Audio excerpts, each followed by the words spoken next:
dan bekerja sama, memberikan kesempatan yang sama kepada semua calon wakil presiden.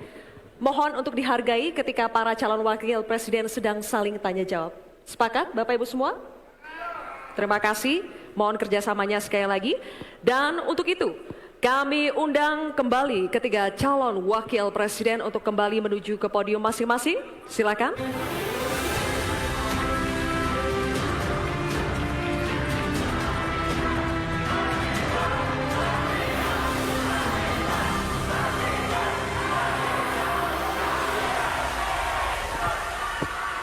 Baik, Bapak-Bapak, cukup. Ini adalah segmen tanya jawab. Jawaban akan ditanggapi oleh calon wakil presiden penanya dan selanjutnya akan direspon kembali oleh calon wakil presiden yang menjawab. Sebelumnya, kepada para calon wakil presiden, kami informasikan kembali untuk melakukan tanya jawab sesuai dengan tema debat pada malam hari ini, yakni pembangunan berkelanjutan dan lingkungan hidup, sumber daya alam dan energi, pangan, agraria, masyarakat adat, dan desa. Jika menggunakan singkatan atau terminologi, mohon diberikan penjelasannya agar pertanyaannya jelas dan dimengerti oleh calon wakil presiden lainnya. Kami informasikan juga untuk dalam penyampaiannya tetap berada di podium. Ya, dan pada segmen ini, kesempatan pertama akan kami berikan kepada calon wakil presiden nomor urut 1, Bapak Muhaimin Iskandar, untuk bertanya kepada calon wakil presiden nomor urut 2, Bapak Gibran Rakabuming Raka. Bapak Muhaimin, waktunya 1 menit dimulai saat Bapak berbicara. Silakan. Terima kasih. Pak Gibran, Indonesia ini terdiri dari berbagai bioregional, di mana kita harus betul-betul mengerti agar pembangunan kita tepat sasaran dan bisa tumbuh dengan baik. Pertanyaannya, bagaimana strategi Anda melaksanakan pembangunan berbasis bioregional itu agar keadilan iklim terjaga, keadilan sosial terwujud, keadilan ekologi terlaksana dengan baik, keadilan antar generasi juga terwujud, sekaligus keadilan sosial. Mohon dijelaskan. Waktunya masih ada 17 menit. Apakah akan dipergunakan? 17 detik. Cukup. 17 detik maksud kami? Cukup. Cukup Pak Muhaimin, baik.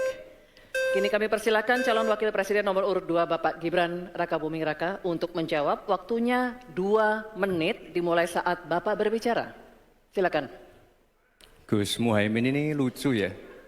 Menanyakan masalah lingkungan hidup, tapi itu kok pakai botol-botol plastik itu. Padahal saya, Pak Ganjar, Prof. Mahfud pakai botol kaca. Itu gimana itu komitmennya? Botol plastik semua itu. Tapi nggak apa-apa. Kita kembali lagi ke topik ya. Intinya di sini kita sudah berkomitmen untuk yang namanya pembangunan tidak boleh lagi Jawa sentris. Harus mulai Indonesia sentris. Kemarin Gus Muhaimin menolak IKN, tidak apa-apa, akan kita lanjutkan dan akan kita perkuat IKN itu. Sekali lagi, yang namanya pembangunan yang masif harus memperhatikan aspek lingkungan, sosial, dan keberlanjutannya. Kita pastikan mencari titik tengah, sekali lagi titik tengah, titik keseimbangan. Membangun hilirisasi industri, tapi harus memperhatikan lingkungan hidup. Menggenjot produktivitas para petani, sektor maritim, tapi juga harus menjaga keseimbangan alam. Pastikan sekali lagi AMDAL, analisa lingkungan, sustainability report bisa tersajikan dengan baik dan pastikan menggandeng pengusaha-pengusaha lokal, UMKM lokal. Jadi tidak besar sendiri tapi ikut membesarkan yang lain. Intinya adalah anggaran ini dipakai untuk kesejahteraan rakyat. Pemerataan pembangunan itu penting. Dan sekali lagi, pembangunan yang masif harus memperhatikan sisi-sisi lingkungan hidup. Karena sekali lagi, yang namanya bencana kekeringan, banjir, kenaikan air laut, ini ancamannya sudah ada di depan mata. Dan ini adalah ancaman yang sangat nyata. Terima kasih. Baik. Kini kami Persilakan. Nanti ada waktunya. Nanti ada waktunya. Cukup. Cukup. Kami persilakan calon Wakil Presiden nomor urut 1 Bapak Muhaimin Iskandar untuk menanggapi. Waktunya 1 menit Bapak di saat berbicara akan dimulai. Silakan. Pertanyaan saya tidak terjawab sama sekali. Karena di undang-undang kita juga dinyatakan bahwa potensi bioregional kita itu adalah bahwa wilayah nasional kita itu bukan terbagi bukan saja sekedar karena politik dan administrasi, tetapi ekosistem lingkungannya ada, sekaligus juga komunitas masyarakat yang tumbuh juga menjadi pertimbangan. Sehingga Papua misalnya, jangan pernah salah dalam membangun Papua. Papua harus berbasis pemerataan dan keadilan yang sempurna. Maluku misalnya, dengan kekuatan maritimnya, Maluku menjadi bioregional untuk pengembangan ekonomi kelautan dan perikanan. Jawa misalnya, keberlanjutan pembangunan yang menumbuhkan potensi ekonomi secara pertumbuhan. Baik, waktunya habis Pak Muhaimin. Kami persilakan calon Wakil Presiden nomor urut 2 Bapak Gibran Rakabuming Raka untuk merespon tanggapan dari Bapak Muhaimin Iskandar. Waktunya 1 menit. Kami persilakan. Loh, katanya tidak menjawab pertanyaan, tapi Gus Muhaimin malah ngomongin pemerataan pembangunan. Itu kan tadi yang saya omongin, Gus. Pemerataan pembangunan yang tidak lagi Jawa sentris, harus Indonesia sentris. Pembangunan IKN sebagai simbol transformasi pembangunan Indonesia, Papua, dan lain-lain. Itu kan tadi udah saya jawab. Intinya sekali lagi, pembangunan tidak boleh lagi Jawa sentris, harus lebih memperhatikan masyarakat terutama yang ada di luar Jawa, biar bisa merasakan akses konektivitas yang lebih baik lagi, menurunkan inflasi, menurunkan Gini rasio, meningkatkan peluang kerja, menumbuhkan titik pertumbuhan ekonomi baru. Itu tadi kan udah saya jawab, Gus. Mungkin Gus Muhaimin juga tidak paham dengan pertanyaan yang diberikan ke saya. Mungkin itu kan dapat contekan itu dari Pak Tom Lembong mungkin ya. Terima kasih. Masih ada waktu, Pak Gibran, cukup? Tenang. Tenang. Cukup. Bisa kami minta kerjasamanya? Baik, baru saja kita simak bersama. Calon Wakil Presiden nomor urut 1 dan 2 saling bertanya jawab. Selanjutnya, calon Wakil Presiden nomor urut 2 Bapak Gibran Rakabuming Raka bertanya ke calon Wakil Presiden nomor urut 3 Bapak Mahfud MD. Bapak Gibran, waktu Anda 1 menit dimulai saat Bapak berbicara. Silakan. Bagaimana cara mengatasi greenflation? Terima kasih. Masih ada waktu, Bapak Gibran. Aturan istilah Kami sampaikan kembali terminologi atau singkatan, mohon untuk Baik. dijelaskan. Enggak, tunggu. Silakan dilanjutkan. Masih ada waktu. Ini tadi tidak saya jelaskan karena kan beliau kan seorang profesor. Sesuai dengan Oke,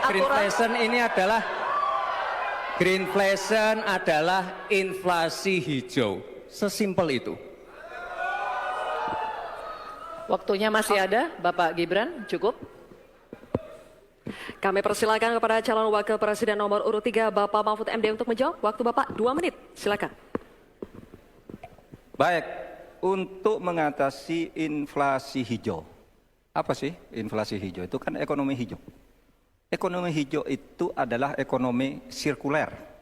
Ya, di mana sebuah proses pemanfaatan produk ekonomi, pangan misalnya, atau produksi apapun, diproduksi, kemudian dimanfaatkan, di-recycle, bukan dibuat. Jadi bukan barang itu lalu dibiarkan mengganggu ekologi. Nah, saya punya cerita, kalau bicara soal recycle seperti ekonomi hijau, saya merasa berbangga sebagai orang Madura. Karena orang Madura itu yang pertama dulu mempelopori ekonomi hijau, ekonomi sirkuler. Di mana orang Madura itu tuh yang memunguti sampah-sampah, menguti plastik-plastik lalu olah. Sehingga sebenarnya ekonomi sirkuler itu sudah menjadi kesadaran masyarakat. Nah, oleh sebab itu, kalau untuk mengatasi inflasi itu tentu yang paling gampang kan kebijakan-kebijakan. Diatur saja jatahnya. Di sini kan harus ada data. Kecenderungannya di sini begini, kebijakannya harus begini. Kecenderungannya di sini begini, kebijakannya harus begini. Nah, itulah yang kita pahami tentang ekonomi hijau, ya, inflasi hijau dan sebagainya dan sebagainya. Nah, saudara, banyak hal yang harus kita lakukan. Karena misalnya ya, ukuran kemajuan ekonomi kita selalu diukur dari sekitar 5 hal. Misalnya pertumbuhan, kemiskinan, ketimpangan, dan 2 lainnya. Tetapi ada satu yang harus ditambahkan, yaitu emisi. Baik Pak Mahfud, waktu Anda habis. Terima kasih. Selanjutnya kami persilakan kepada calon wakil presiden nomor urut 2, Bapak Gibran Rakabuming Raka untuk menanggapi. Waktu Anda 1 menit, silakan.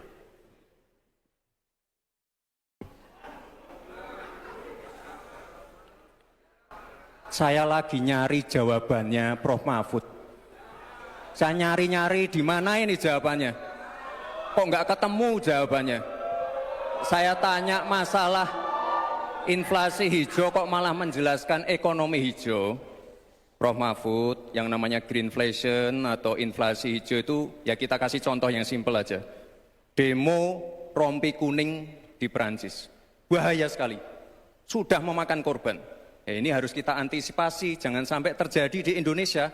Kita belajar dari negara maju. Negara maju aja masih ada tantangan-tantangannya. Intinya transisi menuju energi hijau itu harus super hati-hati.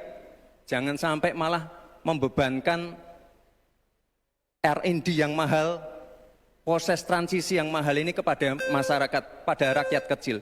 Itu maksud saya inflasi hijau, Prof. Mahfud. Terima kasih. Masih ada waktu, Pak Gibran? Cukup? Baik. Terima kasih. Kita lanjutkan dulu. Nanti akan ada waktunya untuk memberikan support. Kita lanjutkan dulu, Bapak Ibu. Terima kasih. Kita teruskan ya.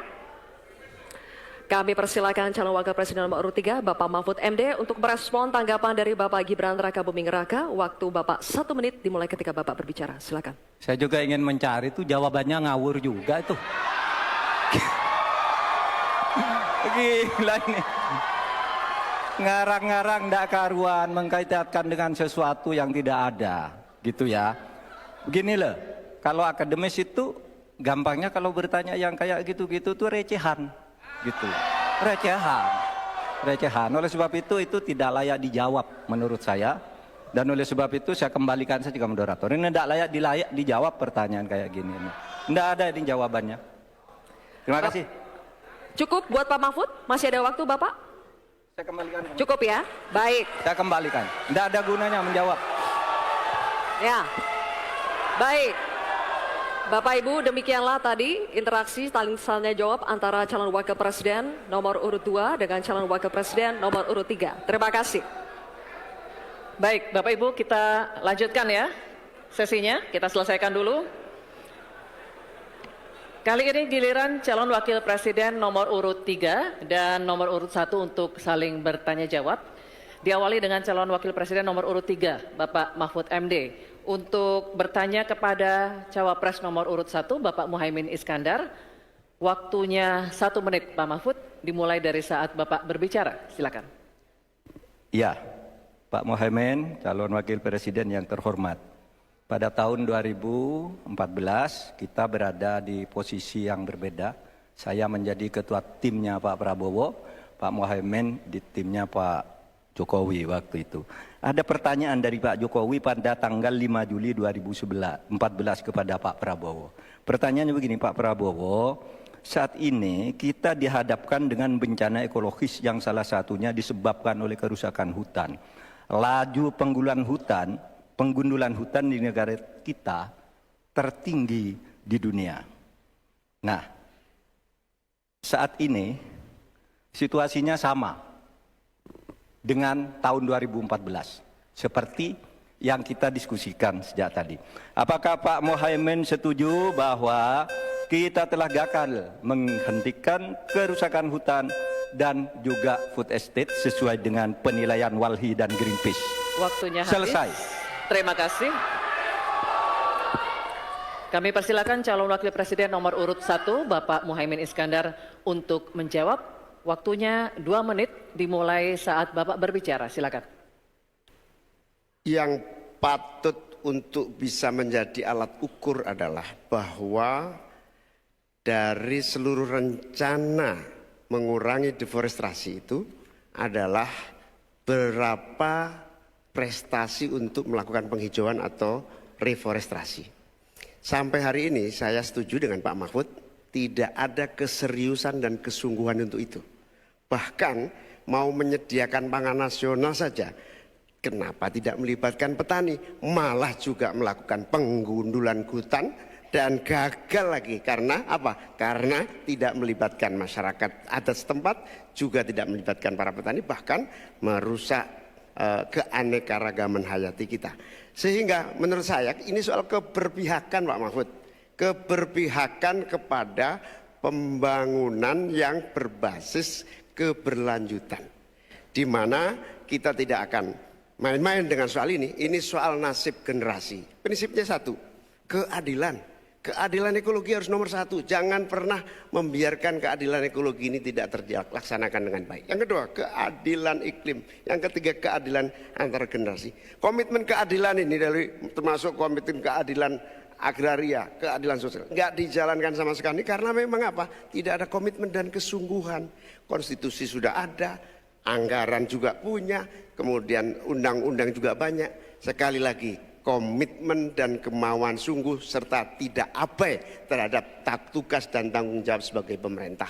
Oleh karena itu nanti kalau amin dipercaya, insya Allah yang paling pokok adalah kesungguhan, komitmen untuk melaksanakan konstitusi dengan sungguh-sungguh, berpihak kepada rakyat dan lingkungan, bukan berpihak kepada investor ataupun pengusaha. Waktunya masih cukup, Pak Muhaimin. Baik.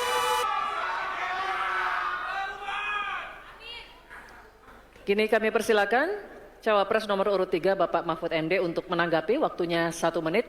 Baik. Mulai dari saat berbicara, silakan. Pak Muhaimin, ke depan itu menurut saya pemerintah perlu melaksanakan 2 putusan Mahkamah Konstitusi yang dulu saya yang membaca vonis itu dan mengetokkan palunya. Pertama, mengakui aktivis lingkungan itu sebagai subjek hukum. Itu putusan MK. Sekarang ini kalau orang bicara lingkungan ditangkap. Nah, itu berbahaya bagi kelangsungan lingkungan hidup kita.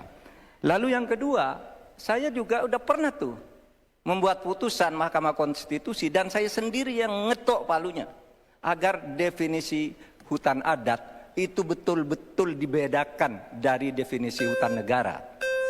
Karena definisi hutan adat yang sering dipakai sekarang itu sering menyingkirkan masyarakat adat dari lingkungan hidupnya. Selesai. Waktunya habis. Kami persilakan kembali Cawapres nomor urut 1 Bapak Muhaimin Iskandar untuk merespon tanggapan dari Pak Mahfud MD tadi. Waktunya 1 menit dimulai dari saat Bapak berbicara. Silakan. Ya, setuju apa yang disampaikan Pak Mahfud.